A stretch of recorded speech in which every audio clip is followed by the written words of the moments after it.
In today's video, I'm going to teach you how to change the color of Outlook. Updating your color theme is a quick way to personalize your inbox and make key buttons and links easier to see. I'll guide you through each click so you can make the change with confidence. Start by opening a web browser and heading to Outlook on the web.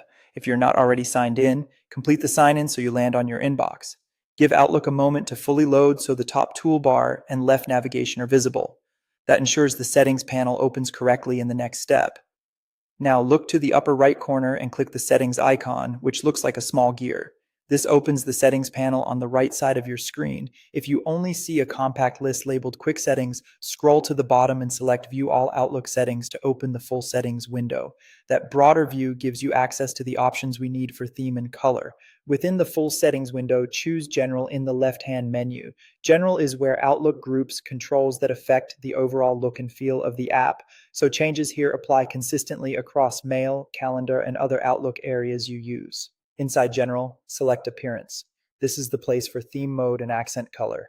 Nothing in this section alters your messages or folders. It only changes how Outlook itself looks, which makes it easy to experiment without worrying about content. Now select your preferred color.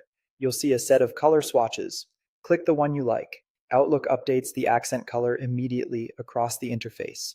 So selected items, buttons, and links switch to the new shade right away. There's no separate save button. Changes apply automatically. If you're using dark mode, your chosen color still appears as the accent, just on a darker background, and if you've picked light mode, it will stand out on a brighter canvas. Feel free to try a few options to preview the effect. If accessibility is important, aim for a color with strong contrast, so selections and links are easy to spot at a glance.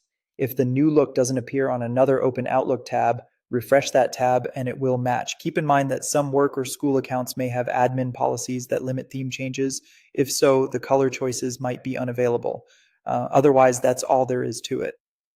You've personalized Outlook with a color that suits you, making your inbox easier on the eyes and quicker to navigate. Thanks for watching and enjoy your newly customized Outlook experience.